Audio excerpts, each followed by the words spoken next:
Doctor Sheikh से request करूंगा कि कृपया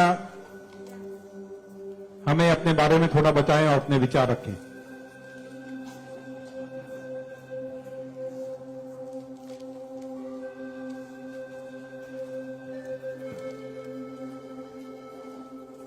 सबसे पहले तो मैं अल्लाह रब्बुल इज़्ज़त की बहुत ज्यादा शुक्रगुजार हूँ कि उसने मुझे इतनी इज्जत दी और इस मकाम तक पहुंचाया कि मैं अपनी लाइफ के जो फैक्ट्स हैं, जो जर्नी में आपके साथ शेयर कर सकूं।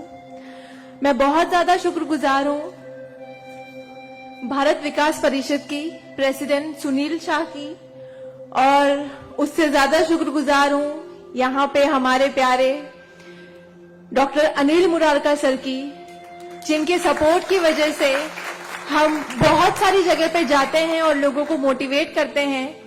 और जितना डॉक्टर अनिल मुरारका सर एक डिसेबिलिटी को लेकर जितना कंसर्न है, उतना मैंने किसी को नहीं देखा। तो I really thankful for him for that. 2008 मैंने अपना 10th क्लियर किया था। मैंने टॉप किया था पूरे जोगेश्वरी में विद 92.15% लेकर, और मेरा ख्वाब था कि मैं डॉक्टर बनूं और लोगों को सर्व करूं। मैं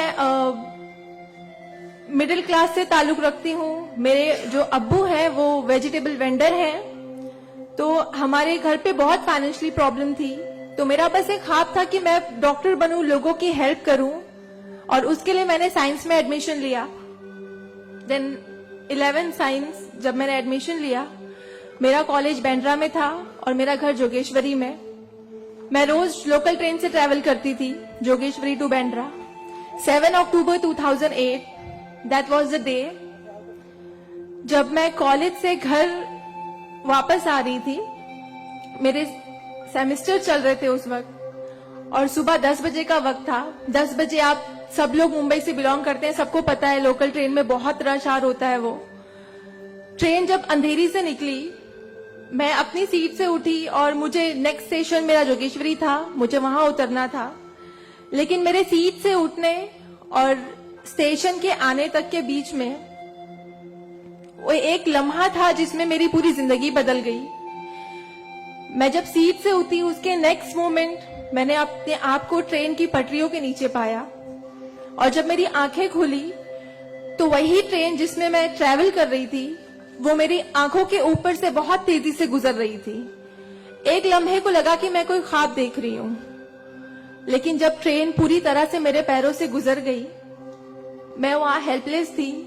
और जब बहुत दूर जाके किसी ने ट्रेन रोकी, वो ट्रेन रुकी, और उस ट्रेन को रुकता हुआ देखकर मुझे एहसास हुआ कि मैं कोई ख्वाब नहीं देख रही हूं, मैं सच में ट्रेन से गिर चुकी हूं, और मैंने अपनी दोनों टांगे उस ट्रेन के पहियों के नीचे आ गई है जिसमें मैं ट्रैवल कर रही हूं। वो पूरी 12 डब्बे की ट्रेन मेरे पहियों से गुजर गई, किसी ने चेन रोकने की हिम्मत नहीं की। और मैं जब वहां गिरी तो लोगों ने मुझे देखा, और 10-15 मिनट बाद काफी लोग आए, मेरे आसपास खड़े हो गए। मेरे पास सेलफोन नहीं था। मैंने अपनी बैग से उस वक्त डायरी निकाली, मैंने लोगों को फरियाद की, बहुत रिक्वेस्ट की, बहुत रोया वहां पर कि मेरे घर पे एक फोन कॉल करके बता दो कि मैं यहाँ पे हेल्पलेस पड़ी हूँ विथ हेवी ब्लीडिंग, मेरे बचने की कोई चांस नहीं है। एटलीस्ट मेरे घर वालों को पता होना चाहिए कि मैं यहाँ पे इस हालत में हूँ, मुझे लावारिस लाश